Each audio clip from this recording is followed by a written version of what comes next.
CDP का next topic है विकलांग तथा अधिगम अशक्तता। विकलांग तथा अधिगम अशक्तता वाले बच्चों की पहचान। विकलांग तथा अधिगम अशक्तता विकलांग तथा अधिगम अशक्तता वाले बालकों की पहचान।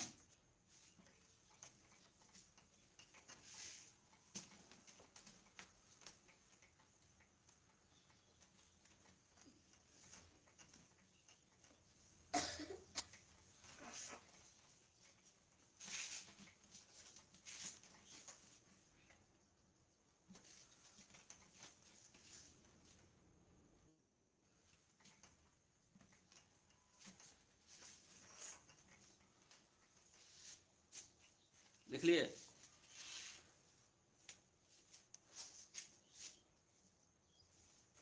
विकलांग तथा अशक्तता अशक्तता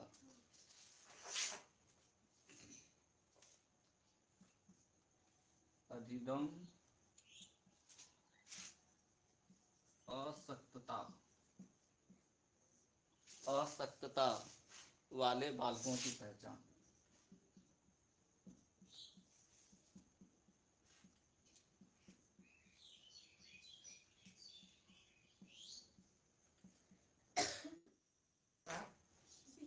सीखना, और जो सीखने में अशक्त हो, जो ठीक ढंग से नहीं सीख रहा हो, ऐसे बालकों की पहचान किस तरह से करेंगे।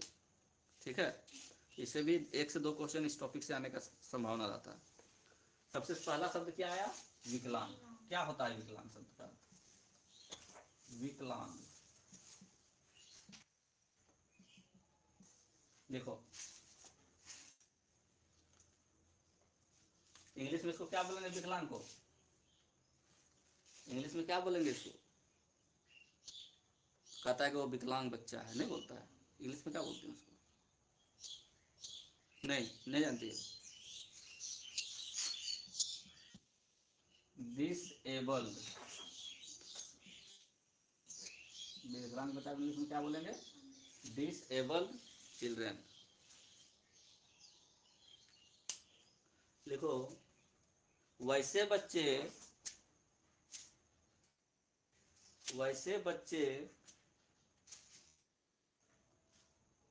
विकलांग का डिफिनेशन लिखा रहे हैं।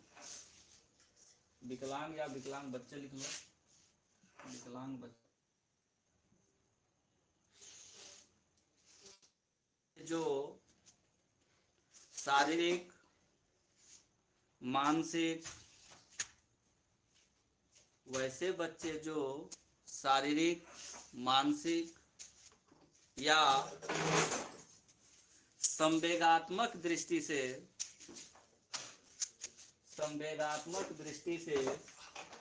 अभी शुरू ही कर रहे हैं, लिखो फटाक से। वैसे बच्चे जो शारीरिक, मानसिक या संवेगात्मक दृष्टि से दोष युक्त होते हैं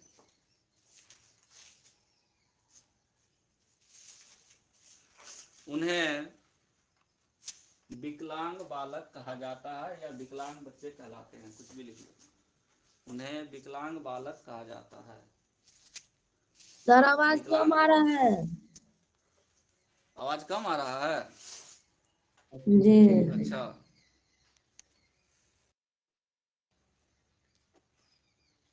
अब सही से जा रहा है आवाज? जी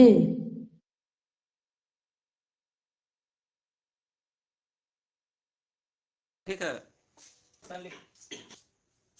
विकलांग जो शारीरिक, मानसिक या संवेगात्मक दृष्टि से दोषयुक्त होते हैं, विकलांग बच्चे कहलाते हैं। वैसे बच्चे जो शारीरिक, मानसिक या संवेगात्मक दृष्टि से दोषयुक्त होते हैं, वे विकलांग बच्चे कहलाते हैं। नीचे लिखो, इस प्रकार के बच्चों में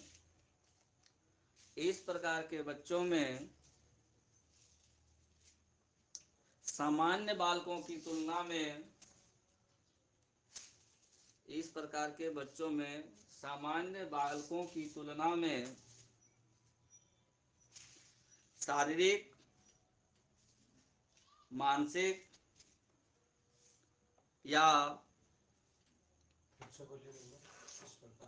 इस प्रकार के बच्चों में सामान्य बालकों की तुलना में शारीरिक, मानसिक या संवेगात्मक कमी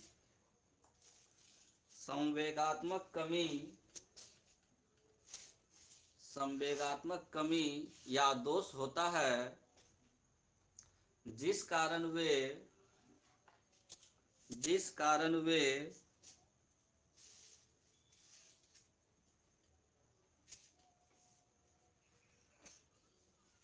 ठीक प्रकार से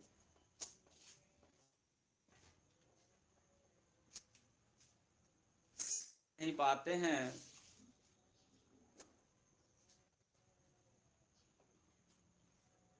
जिस प्रकार से वे ठीक प्रकार से सीख नहीं पाते हैं, अर्थात वे अधिगम अशक्तता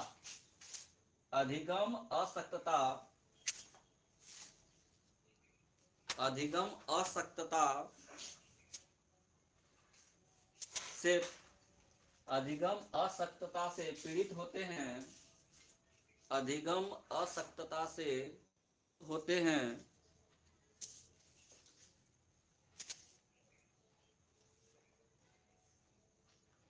जिससे उनके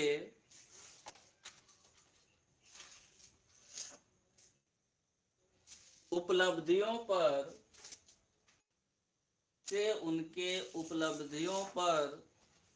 प्रतिकूल प्रभाव पड़ता है, जिससे उनके उपलब्धियों पर प्रतिकूल प्रभाव पड़ता है।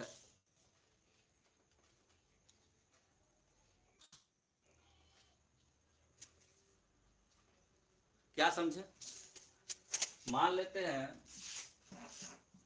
दो बच्चा है, एक विकलांग है किसी भी रूप में, चाहे शारीरिक रूप से हो, मानसिक रूप से हो, या तीसरा क्या लिखाए थे, संवेगात्मक विकलांग।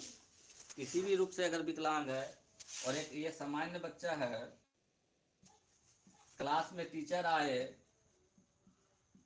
वो सब कुछ समझा के चले गए, ठीक है, एक बच्चा को क्या हुआ, अच्छे से सब कुछ समझ में आया, दूसरे बच्चा को ठीक से समझ में नहीं आया, ठीक है। अब क्या हुआ, परीक्षा हुआ, ये लड़का अच्छे से उत्तीर्ण हो गया, इसको चूंकि पूर्ण रूप से समझ में ही नहीं आया तो ठीक ढंग से लिख नहीं पाया, तो इसके रिजल्ट में प्रभाव पड़ा कि नहीं पड़ा? तो ये अनुकूल प्रभाव था कि प्रतिकूल प्रभाव था? अनुकूल का अर्थ होता है आपके फेवर में, और प्रतिकूल का अर्थ होता है आपके फेवर में नहीं हो, उल्टा हो, तो प्रतिकूल प्रभाव पड़ता है। कैसा प्रभाव? प्रतिकूल, मतलब जैसा उसको रिजल्ट चाहिए था वैसा रिजल्ट उसको नहीं प्राप्त हुआ, क्योंकि उसको खुद ही समझ में ही नहीं आया ठीक ढंग से हर चीज। तो जो भी विकलांग बच्चे होते हैं वो सामान्य बच्चे से कम सीख पाते हैं, उनके में अधिगम प्राप्त करने की क्षमता जो होती है कम होती है, और इस वजह से जो उनका लाइफ में जो कोई भी परिणाम आता है किसी भी तरह का हो, ठीक है, तो वो उस पर क्या होता है, जो भी उपलब्धि हो, पढ़ना है तो एक उपलब्धि है, कोई काम करना है, खेलना है तो भी एक उपलब्धि है, तो किसी भी प्रकार के उपलब्धि में उसका प्रतिकूल प्रभाव पड़ता है। किस वजह से? विकलांगता की वजह से।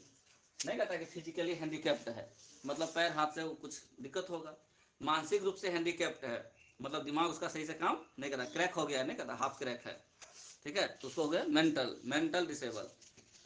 डिसेबिलिटी भी कई प्रकार का होता है, समझ गए? तो एक सामान्य बच्चा और एक विकलांग बच्चा में अंतर समझ गए, उस पर क्या प्रभाव पड़ा ये भी समझ गए, और विकलांगता का डिफिनेशन भी समझ गए। लेकिन कुछ विद्वान लोगों का विकलांगता का डिफिनेशन कुछ अलग प्रकार से लिखो। क्रो एवं क्रो के अनुसार नाम है। क्रो एवं क्रो के अनुसार, इसको बंद बंद कर देना। ऐसे बालक, ऐसे बालक जिनमें,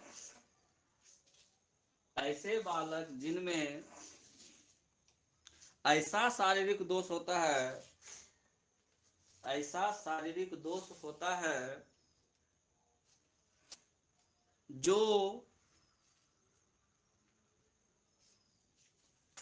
किसी भी रूप में, जो किसी भी रूप में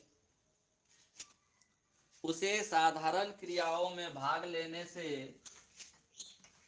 जो किसी भी रूप में उसे साधारण क्रियाओं, साधारण क्रियाओं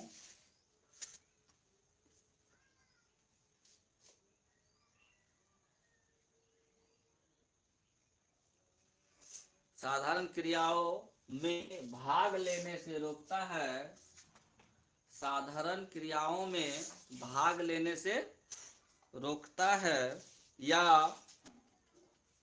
या उसे सीमित रखता है, लिमिटेड, या उसे सीमित रखता है,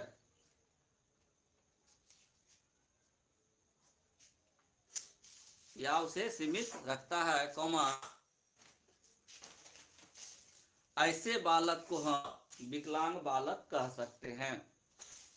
ऐसे बालक को हम विकलांग बालक कह सकते हैं। बंद कर देना। ऐसे बालक को हम विकलांग बालक कह सकते हैं।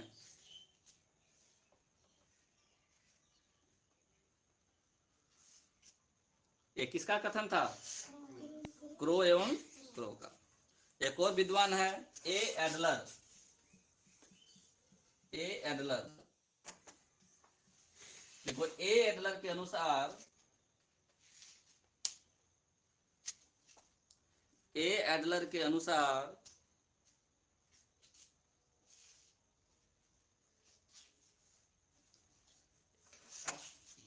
एक बालक जो शारीरिक दोषों से ग्रस्त है, जो शारीरिक दोषों से ग्रस्त है,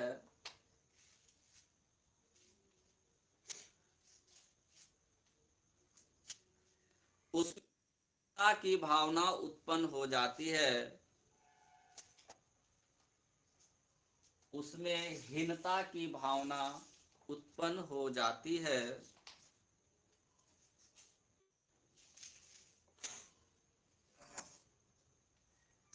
इस प्रकार की भावना से, इस प्रकार की भावना से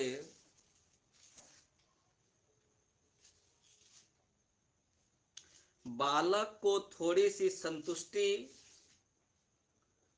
इस प्रकार की भावना से बालक को थोड़ी सी संतुष्टि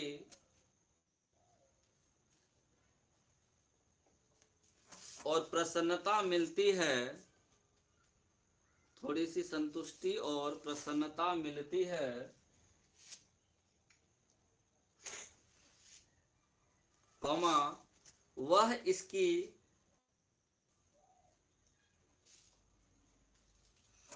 वह इसकी क्षतिपूर्ति, कौमा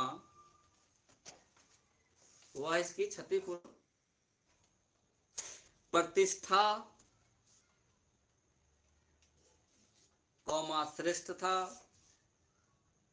या प्रसिद्धि, प्रतिष्ठा या प्रसिद्धि प्राप्त करके करना चाहता है, प्राप्त करके करना चाहता है, कौमा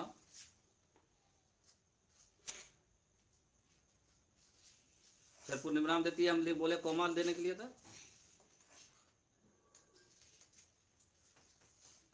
क्या लिखे? वह इसकी क्षतिपूर्ति, प्रतिष्ठा, श्रेष्ठता या प्राप्त करके करना चाहता है, कौमा इन सब से उसको संतुष्टि प्राप्त होती है। इन सब से उसको संतुष्टि प्राप्त होती है।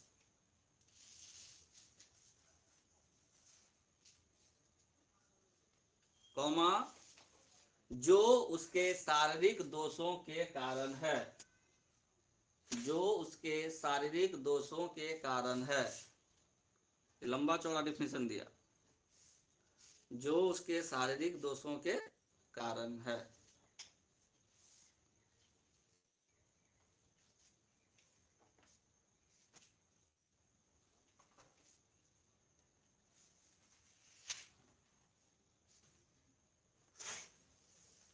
स्टेटमेंट पूरा हो गया सबका?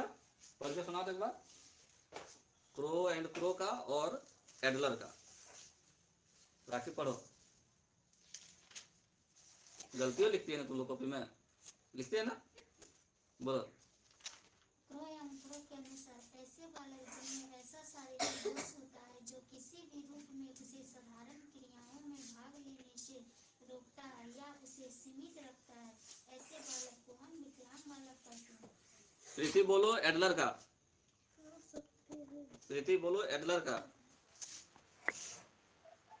एक बालक शारीरिक दोषों से ग्रस्त है, उसमें हीनता की भावना एक बालक, रुको रुको रुको, एक बालक जो शारीरिक दोषों से ग्रस्त है। एक बालक जो शारीरिक दोषों से ग्रस्त है। अब पढ़ो। दोषों से ग्रस्त है, उसमें हीनता की भावना उत्पन्न हो जाती है। इस प्रकार की भावना से बालकों में थोड़ी सी संतुष्टि और प्रसन्नता मिलती है। वह इसकी क्षतिपूर्ति, प्रतिष्ठा, श्रेष्ठता या प्रसिद्धि प्राप्त करके करना चाहता है। इन सब से उसको संतुष्टि प्राप्त होती है जो उसके शारीरिक दोषों के कारण है। बिल्कुल सही। नेक्स्ट लिखो, शारीरिक रूप से विकलांग बालक। शारीरिक रूप से विकलांग बालक।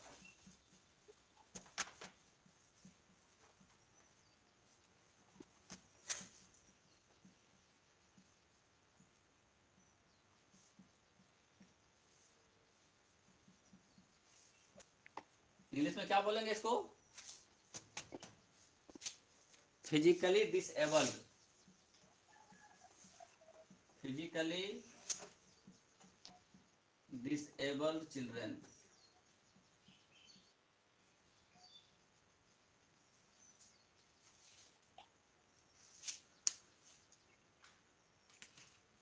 लिखो, ऐसे बालक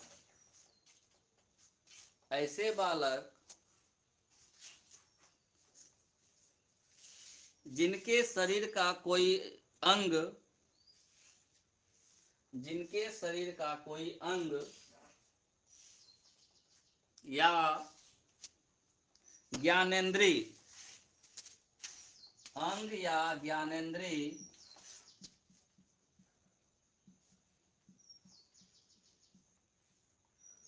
जिनके शरीर का कोई अंग या ज्ञानेंद्रिय असामान्य होती है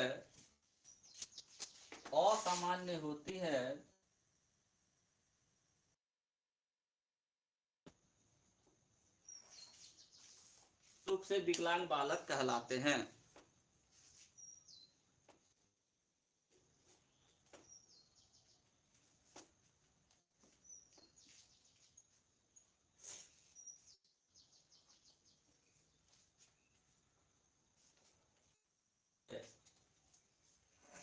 शारीरिक रूप से विकलांग बालक कहलाते हैं। ऐसे बालकों को शिक्षा प्राप्त करने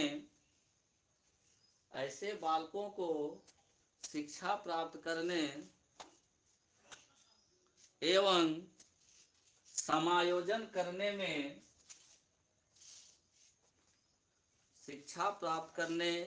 समायोजन करने में विशेष कठिनाई होती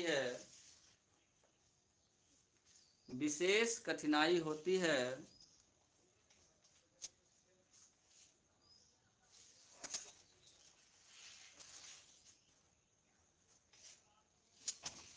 ठीक है। उदाहरण के लिए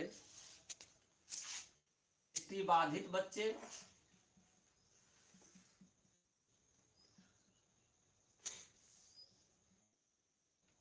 कौमा श्रवण बाधित बच्चे,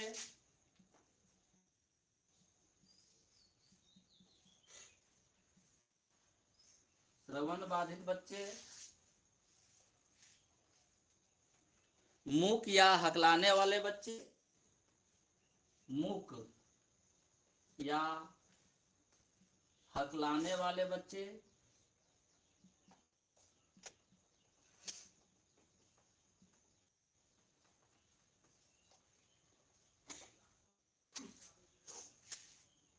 आदि। जो ठीक ढंग से देख नहीं पाएगा, क्लासरूम में उसको बोर्ड नहीं दिखाई पड़ेगा, तो विशेष कठिनाई हो गई। जो या एक कान से सुन रहा है, ठीक है, या बहुत कम सुन रहा है, नहीं हो गई। मूक है, जो बोल नहीं पा रहा है कुछ भी, या फिर हकला करके, उस प्रकार के बच्चे को भी कठिनाई होती है, पूछ नहीं पाएगा वो ठीक ढंग से को होती है। किसी का हाथ सही से नहीं चल रहा है, लिख नहीं, ठीक है। तो किसी भी तरह से शारीरिक अंग में कोई प्रॉब्लम हो जाए, ज्ञानेंद्रिय में कोई प्रॉब्लम हो जाए, तो उस तरह के बच्चे को हम लोग फिजिकली डिसेबल्ड चिल्ड्रन, शारीरिक रूप से बच्चे, ठीक है। अब शारीरिक रूप से कोई बच्चा विकलांग है तो हम उसको पहचानेंगे कैसे? कई बार तुम लोग रोड में चल खूब हॉर्न मार रहे हो मोटरसाइकिल से, सामने एक बूढ़ा आदमी जा रहा है, ठीक है, उसको वो कुछ नहीं, तुम हॉर्न मार रहे हो, ना साइड हो रहा है ना इधर, तो ये मत समझना कि घमंड में चल रहा है या नशा में है।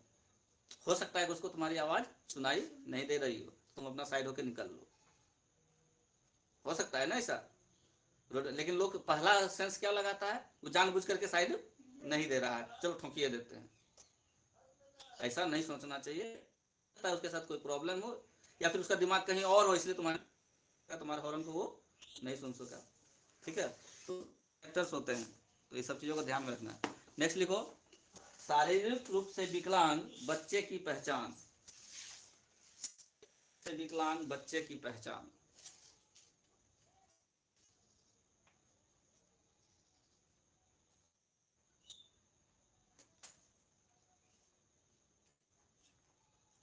शारीरिक रूप से विकलांग की पहचान कैसे पहचान करेंगे? नंबर 1, अंग संचालन। अंग संचालन इंग्लिश में क्या बोले इसको? Physical movement.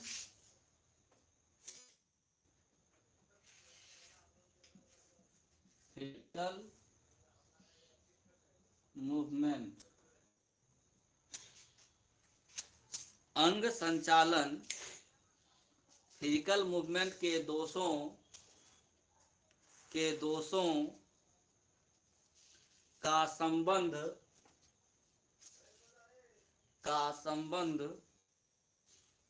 मांसपेशी इंग्लिश में मसल्स, मांसपेशी मसल्स और शरीर के जोड़ों को इंग्लिश में बोलते हैं ज्वाइंट्स,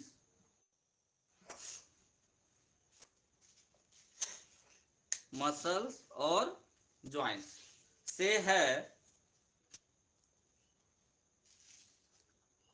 जो अंगों अथवा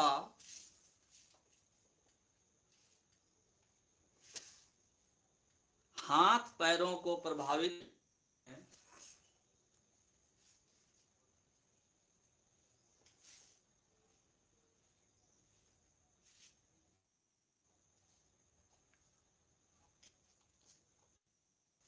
यदि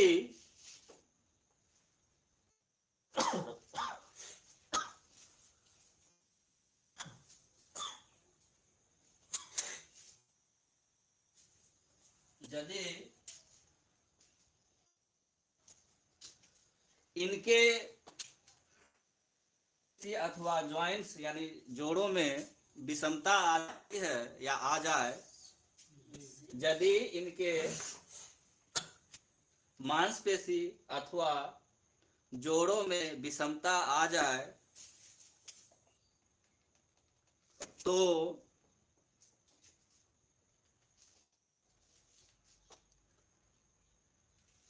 ऐसे छात्रों को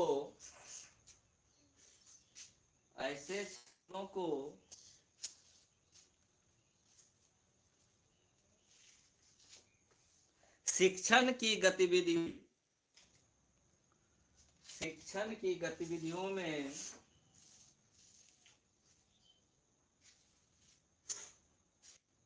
तथा खेल की गतिविधियों में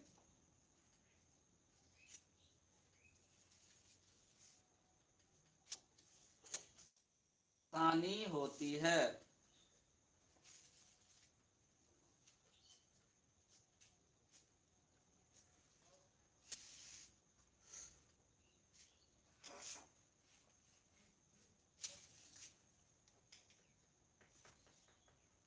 यदि हाथ को प्रॉब्लम हो गया, उंगली का ज्वाइंट्स में प्रॉब्लम हो गया तो लिख नहीं पाएगा, में प्रॉब्लम होगा चढ़ नहीं पाएगा, अगर पीठ के या कमर तो ना उठ पाएगा ना बैठ पाएगा। तो ज्वाइंट्स में कहीं भी प्रॉब्लम हो तो भी वो काम सही से नहीं कर पाएगा, सीख भी नहीं पाएगा। अगर ज्वाइंट्स में प्रॉब्लम हो गया तो दौड़ने नहीं जाएगा, तो स्पोर्ट्स में भाग नहीं ले सकता। मसल्स में प्रॉब्लम हो गया तब भी वो ठीक ढंग से काम नहीं कर पाएगा। ठीक है, तो इन सब चीज़ों को याद रखना है। अब उदाहरण लिखने की जरूरत नहीं है कि हाथ पैर, ठीक ना। अगर दृष्टि दोष हो जाए, जैसे दृष्टि बाधित बच्चा हो जाए तो वो देख ही नहीं पाएगा। नेक्स्ट लिखो, दृष्टि बाधित बच्चे। दृष्टि बाधित बच्चे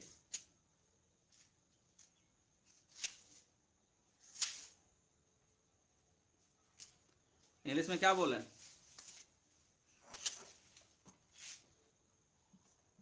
आई साइट। आई साइट डिफेक्टिव स्टूडेंट।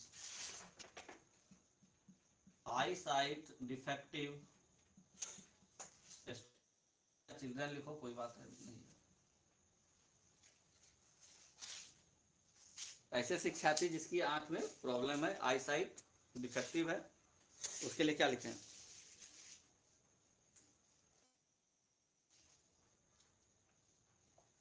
देखो, बच्चे दृष्टिबाधित बच्चे पाठ्य पुस्तक पढ़ने तथा पाठ्य पुस्तक तथा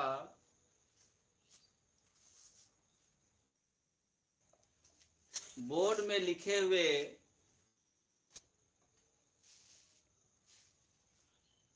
वाक्यों को पढ़ने में असमर्थ होते हैं। बोर्ड लिखे हुए वाक्यों को पढ़ने में असमर्थ होते हैं।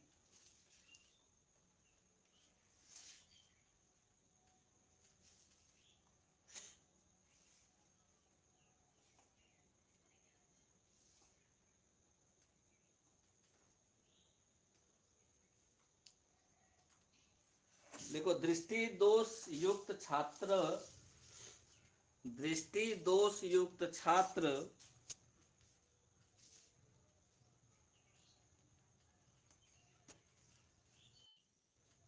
भी कई प्रकार के होते हैं।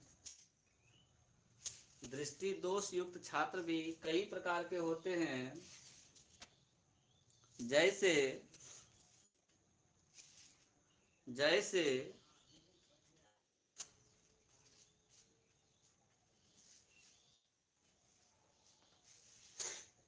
सामान्य दृष्टि दोष। जैसे सामान्य दृष्टि दोष वाले छात्र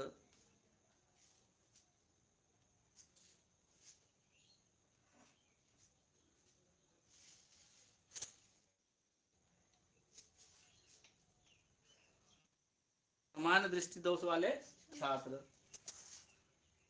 डैश लिख करके उसे लिख देना उनके बारे में कि ऐसे छात्र पुस्तकों को झुक कर पढ़ते हैं ऐसे छात्र पुस्तकों को झुक कर पढ़ते हैं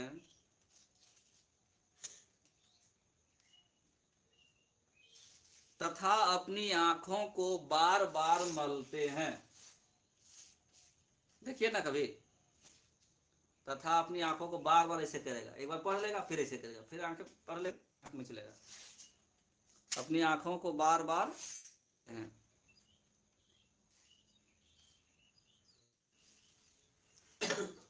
तथा असामान्य दृष्टि दोष वाले छात्र जिन्हें पढ़ने के लिए विशेष उपकरण की आवश्यकता होती है, जिन्हें पढ़ने के लिए विशेष उपकरण की आवश्यकता होती है। ब्रेल लिपि का नाम को सुना है? हैं? क्या बोल रहे, हाँ कि ना, समझ में नहीं आ रहा, जोर से बोलो ना, तो खारुक नहीं आई है। ब्रेल लिपि पढ़ने के लिए विशेष उपकरण की आवश्यकता होती है। ब्रेल लिपि एक ऐसा ही उपकरण है, ब्रेल लिपि का ही उपकरण है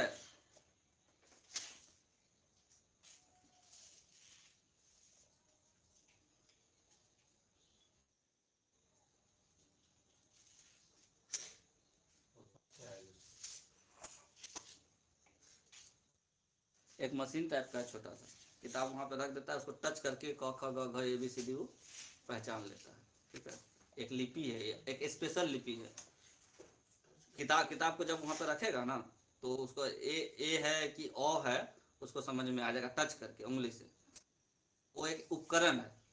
जैसे किसी का कान अति रहता है, कान में कुछ लगा देता है, तो वो एक उपकरण है जो किताब के पास में रख देता है ना, तो ब्रेल लिपि से आराम से पढ़ लेता है। ठीक है, तो ब्रेल लिपि क्या है? एक उपकरण है। दृष्टिबाधित बच्चों को पढ़ने के लिए बहुत अच्छा उपकरण बनाया, क्या? ब्रेल लिपि। हो गया। अगर श्रवण दोष युक्त छात्र है तो उसके साथ कैसी बातें होंगी? नेक्स्ट लिखो, श्रवण दोष युक्त छात्र। दृष्टिबाधित का बात कर लिया, श्रवण दोष युक्त छात्र।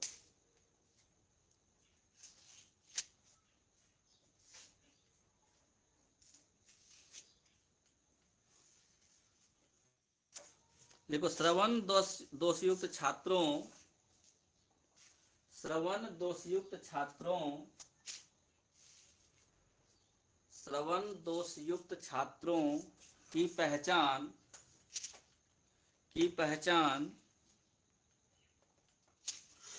सरल है। श्रवण दोषयुक्त छात्रों की पहचान सरल है।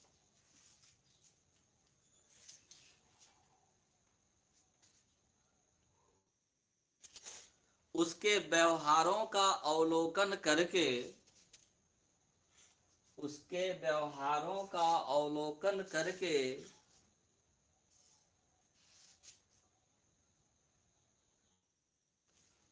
हम इसकी पहचान आसानी से कर सकते हैं। उसके व्यवहारों का अवलोकन करके हम उसकी पहचान आसानी से कर सकते हैं।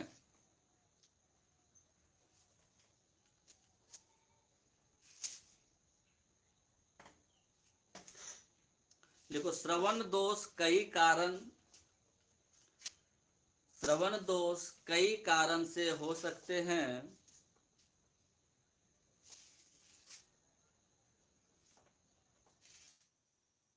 जिनमें से कुछ कारण निम्नलिखित हैं। श्रवण दोष कई कारणों से हो सकते हैं, जिनमें से कुछ कारण निम्नलिखित हैं। नंबर 1, कान की बनावट में दोष। कान की बनावट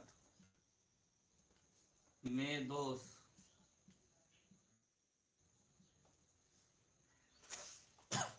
दूसरा, कानों का अक्सर बहते रहना,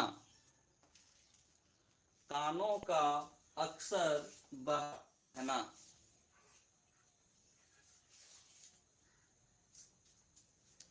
तीसरा, कानों में बहुधा दर्द की शिकायत होना, कानों में बहुधा दर्द की शिकायत होना मतलब हमेशा शिकायत करते रहना। बहुधा हो गया, शिकायत होना या करना, कोई चीज लिखो ना, कोई शिकायत होना, कानों में बहुधा दर्द की शिकायत होना। चौथा हो गया, कानों में खुजलाहट होना,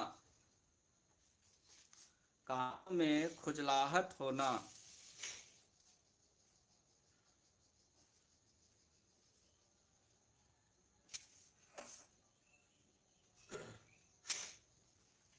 नेक्स्ट, सुनने के लिए, सुनने के लिए सर को, सुनने के लिए सर को एक दिशा से दूसरी दिशा घुमाना। देखिए ऐसा केस बुजुर्ग लोगों को देखेगी, जब बोलेगा जोर से बोलो जरा, कान तो ऐसे करेगा, है ना। सुनने के लिए सर को एक दिशा से दूसरी दिशा घुमाना। कोई इस तरह से होता है तो समझ लेना कि कौन बाधित है, श्रवण बाधित है। तो कभी कभी ज्यादा आवाज आता है, वहां भी हम लोग भी करते हैं सर। सुनने के लिए क्या किए, सर को एक दिशा से दूसरी दिशा घुमाना। अगर क्लास में किसी को सुनने में प्रॉब्लम है तो क्या होता है, वो लड़का क्या करता है, बार बार टीचर को कहेगा सर फिर से बोलिए, सर फिर से बोलिए, नहीं तो मतलब समझना कि उसको सही स्पष्ट नहीं सुनाई दे रहा है, तो ये भी एक कारण हो, लिखो, अच्छा से पकड़ लेगी उसको। अध्यापक से प्रायः, अध्यापक से प्रायः बातों को बार बार दोहराने के लिए कहना,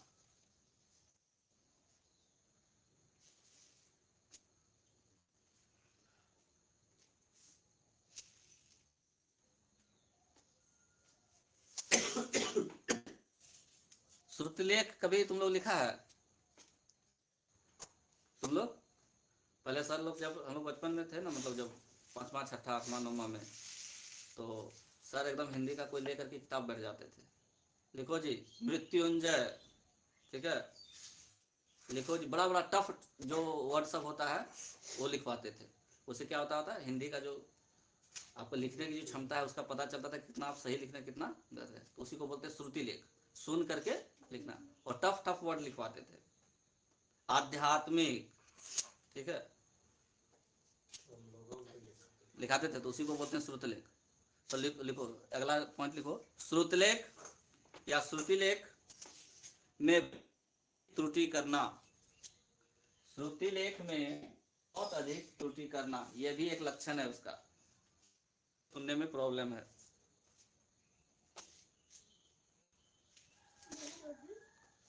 बहुत अधिक त्रुटि करना, गलती करना, त्रुटि मतलब गलती।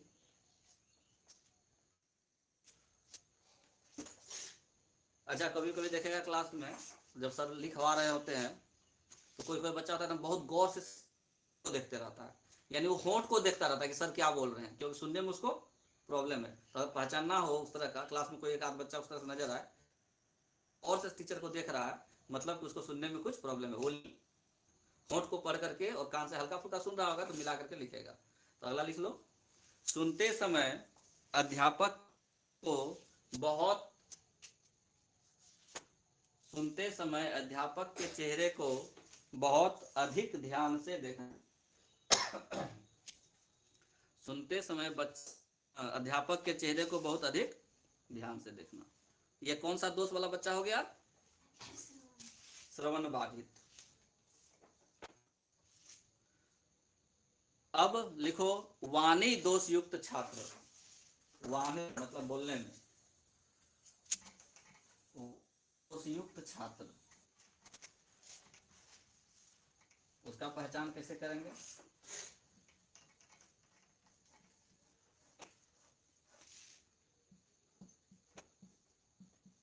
वाणी दोष युक्त, वाणी मतलब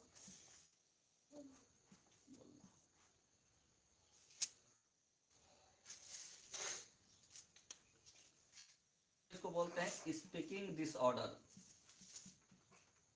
स्पीकिंग डिसऑर्डर, ऑर्डर में नहीं बोल रहा है तो डिसऑर्डर, है ना, मतलब क्रम से नहीं बोल रहा है तो डिसऑर्डर। स्पीकिंग डिसऑर्डर चिल्ड्रेन, या कुछ भी लिखो, स्टूडेंट लिखो।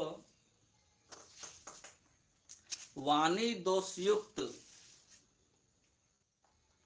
वाणी दोषयुक्त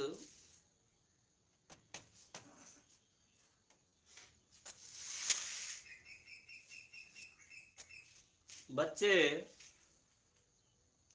एक प्रकार की बीमारी से ग्रसित होते हैं। वाणी दोषयुक्त बच्चे एक प्रकार की बीमारी से ग्रसित होते हैं जिसे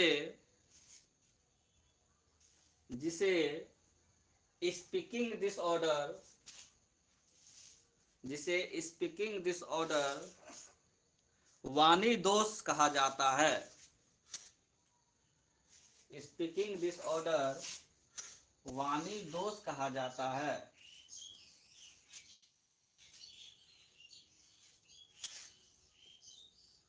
देख लिए।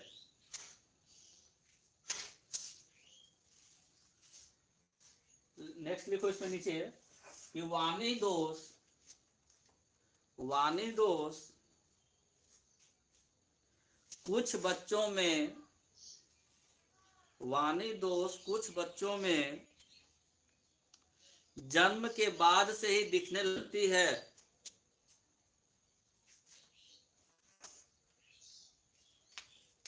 जन्म के बाद से ही दिखने लगती है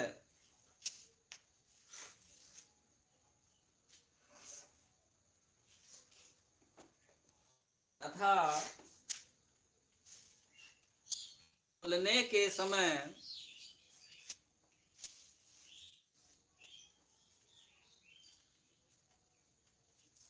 बच्चे कठिनाई महसूस करते हैं।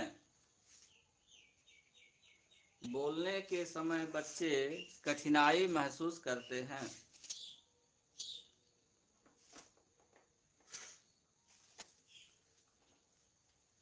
नेक्स्ट लिखो पॉइंट, वाणी दोष से युक्त बच्चे, वाणी दोष से युक्त बच्चे रुक रुक कर बोलते हैं। रुक रुक के बोलता है, उसको लोग क्या बोलता है गांव घर में, हकला के बोलता है, नहीं, अर्थात हकलाते हैं। रुक रुक कर बोलते हैं अर्थात हकलाते हैं।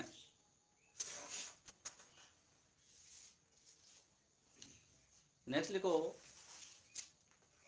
इस दोष से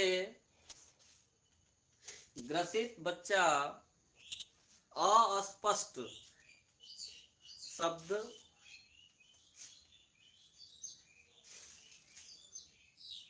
अस्पष्ट शब्दों का उच्चारण करते हैं।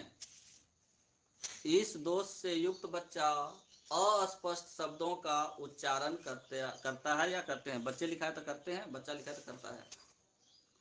ठीक है, ठीक है। नीचे लिखो, इसमें आवाज, इसमें आवाज मोटा या पतला हो जाता है। आवाज भी मोटा पतला होता है ना। इसमें आवाज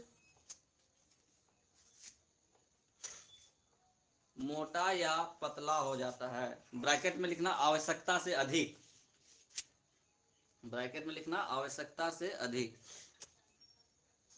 वो तो सर्दी होने पर भी हो जाता है।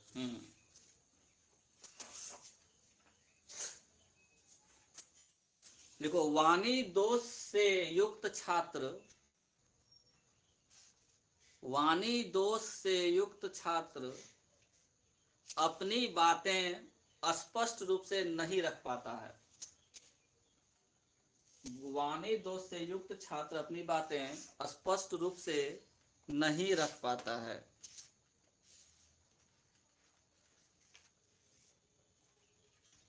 बस। अब लिखो मानसिक रूप से विकलांग बच्चों की पहचान।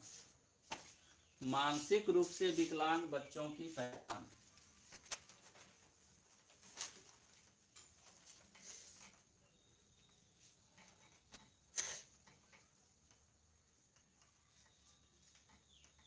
मानसिक रूप से विकलांग बच्चों की पहचान कैसे करेंगे? देखो, ऐसे बालकों की पहचान, ऐसे बालकों की पहचान उनके निम्नलिखित व्यवहारों से की जा सकती है। ऐसे बालकों की पहचान उनकी उनके निम्नलिखित व्यवहारों से की जा सकती है। उनके निम्नलिखित व्यवहारों से की जा सकती है। एक, शैक्षणिक उपलब्धि, शैक्षणिक उपलब्धि का स्तर निम्न होना। शैक्षणिक उपलब्धि का स्तर निम्न होना। शैक्षणिक उपलब्धि का स्तर निम्न होना। स्तर, शैक्षणिक उपलब्धि का स्तर निम्न होना। दूसरा, भूलने की आदत होना। पढ़े आज, 2-4 दिन के बाद जय सिया राम, तो सभ्य होता है। सभ्य कैसे हो जाएगा? कैसे सभ्य हो जाएगा? जो आप पढ़ा रहे थोड़ी ना कि याद रह जाएगा। 4 बार 5 बार याद रहेगा? एक बार पढ़ के छोड़ देगा तो याद नहीं करेगा। तब फिर? लेकिन कोई कोई होगा कि 10 बार पढ़ा, रट गया, एकदम रात भर रटते रहे, में भी याद रहा। एग्जाम में गए 10 बजे, नहाए, खाली नहाए, बीच में जाके भूल गए। मेरे एक सीनियर थे, पूरा सेमेस्टर 4 साल बीटेक में कुछ नहीं, कल है तो आज आके पढ़ना बैठा, इस साइड से लेकर उस साइड तक पढ़ा। क्या पढ़ा, क्या पढ़ा, नहीं पढ़ा पता नहीं। यूनिवर्सिटी में हमेशा 70% नंबर लाया। एक सब्जेक्ट सिर्फ एक दिन, खाली क्वेश्चन बैंक लेके बैठ जाता था, जितना क्वेश्चन है खाली देखा और क्या लिखता था भगवान जाने, लेकिन 70% नंबर ले आता था। निकलता नहीं था। बैठ गया तो एग्जाम दे करके आएगा, तभी खाना वाना खाएगा। बीच में कोई काम नहीं। बीच में अगर कोई काम करता तो फिर पेपर उसका गया। तो कुछ कुछ वैसा होता है। और कुछ कुछ वो इसीलिए पढ़ता ही था कि हमको ज़्यादा पढ़ना नहीं, खाली लिखने के लिए पढ़ना है। गए, पॉइंट पॉइंट याद कर लेता होगा, आराम से हाथ चढ़ा के लिख देता होगा। 65% 70% आराम से नंबर आ जाता था। और लोग यहाँ पूरा सेमेस्टर मेहनत करे 80 तक जाता था। नहीं, नेक्स्ट क्वेश्चन, नेक्स्ट क्वेश्चन करें। क्या लिखना है, क्या लिखवा है? भूलने की आदत। दूसरा, भूलने की आदत। भूलने की आदत है ना। नेक्स्ट लिखो, ध्यान में, ध्यान मतलब एकाग्रता, कमी होना, या ध्यान को बगल में लिख सकती है एकाग्रता में कमी होना। एकाग्रता, कंसंट्रेशन, एकाग्रता में कमी होना। अगर जिस बालक का एकाग्रता कम है, इसका मतलब उसको सही ढंग से याद तो नहीं लगा, ये कंफर्म है। नेक्स्ट,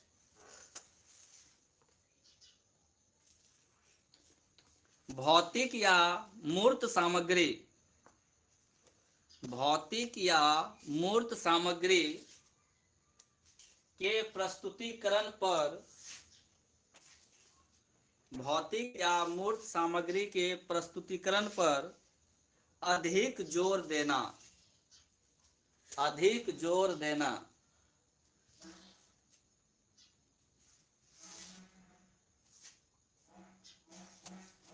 जैसे क्लास है, सब्जेक्ट में कुछ लिखवा दिए, अरे सर फोटो बना के दिखा दीजिए ना, तो देख करके उसको याद होगा, वो समझ करके लिख करके याद नहीं होगा। तो मूर्त चीज मतलब देख करके।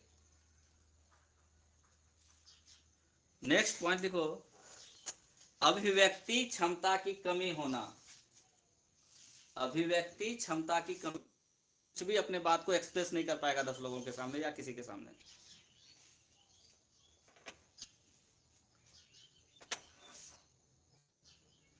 असफल होने का भय होना, असफल होने का भय होना।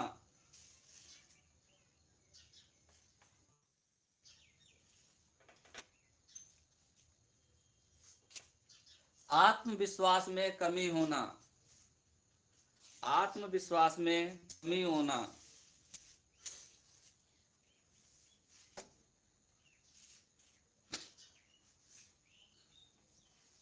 हो गया। जिसको ना थोड़ा बहुत याद रहता है ना, तो तुरंत चाहता है कि हमको प्राइज तो मिल जाए, ठीक है ना, क्या कि उसको पता है कि कल अगर तो कल हम इसको बता नहीं पाएंगे। सर अभी ले लीजिए टेस्ट, तो जो पता है उसका टेस्ट अभी ले लीजिए, क्योंकि उसको पता है कि अभी आपको याद है, कल भूल जाएंगे, ठीक है। तो तुरंत चाहिए कि नहीं, हमको तुरंत टेस्ट ले लीजिए, तुरंत हमको प्राइज मिल जाए। तो तत्काल परिणाम या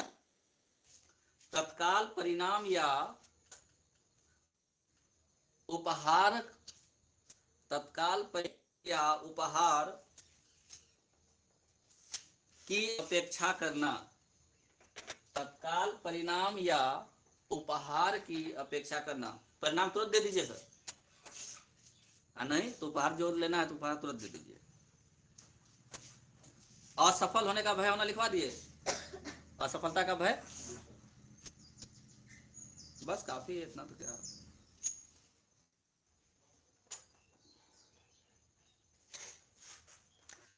मम्मी पापा तो मान लो कि बच्चा पर पढ़ाई लिखाई में उतना ध्यान नहीं दे रहा है, बच्चा स्कूल में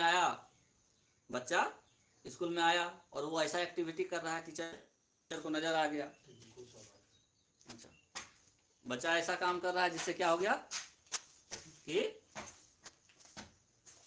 शिक्षक को ये नजर आ गया कि वो मानसिक रूप से विकलांग है, मानसिक रूप से विकलांग है।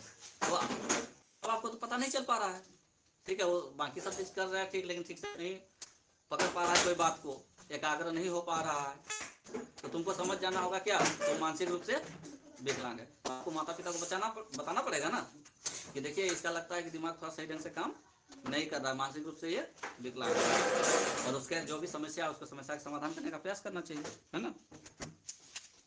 तो आज इतना क्वेश्चन हो गया, लिखो इससे दो चार गो।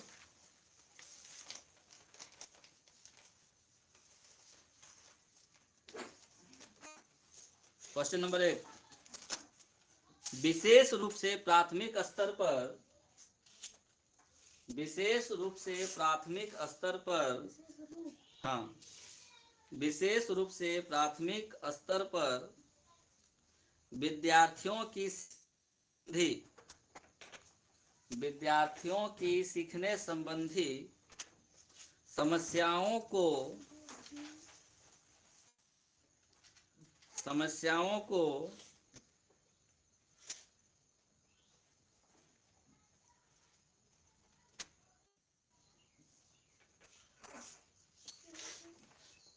फिर से बोले, विशेष रूप से प्राथमिक स्तर पर विद्यार्थियों को सीखने संबंधी समस्याओं को संबोधित करने का सबसे बेहतर तरीका है, संबोधित करने का सबसे बेहतर तरीका है। नरेश नहीं आ रहा है, सबसे बेहतर तरीका है ऑप्शन 1, अक्षमता के अनुसार या अनुरूप, अक्षमता के अनुरूप विभिन्न शिक्षक पद्धतियों का प्रयोग करना, अक्षमता के अनुरूप विभिन्न शिक्षण पद्धतियों का, अक्षमता के अनुरूप विभिन्न शिक्षण पद्धतियों का प्रयोग करना। दूसरा ऑप्शन है महंगी और चमकदार, महंगी और चमकदार, महंगी और चमकदार सहायक सामग्री का प्रयोग करना।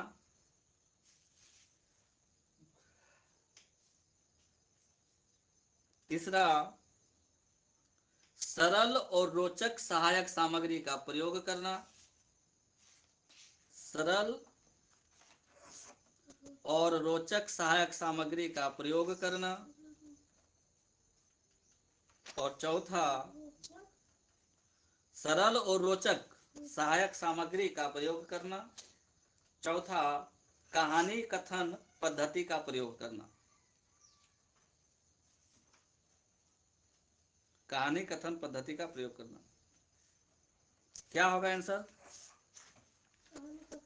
कहानी कथन पद्धति का प्रयोग करना। छोटा बच्चा है, प्राथमिक स्तर पर पहला दूसरा का बच्चा, उसको सीखने में क्या हो रहा है? प्रॉब्लम हो रहा है। तो विभिन्न प्रकार के बच्चों को विभिन्न प्रकार का प्रॉब्लम हो सकता है, तो उसको अलग अलग तरीके से बताना पड़ेगा। कौन सा ऑप्शन सही होगा? Option A. यूपी टेट का एग्जाम लीक हो गया। हाँ, फेसबुक व्हाट्सएप में तो पूरा वायरल हो गया है।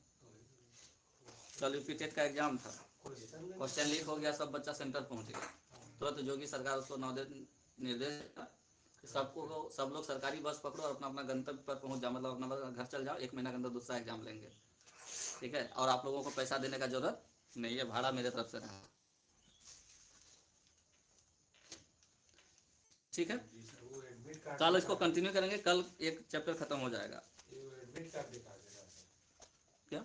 एडमिट कार्ड दिखा के आप बस पे चढ़ो। हाँ, एडमिट कार्ड दिखाइए, बस में चढ़िए, पैसा। दोबारा से लॉगिन करो तुम लोग।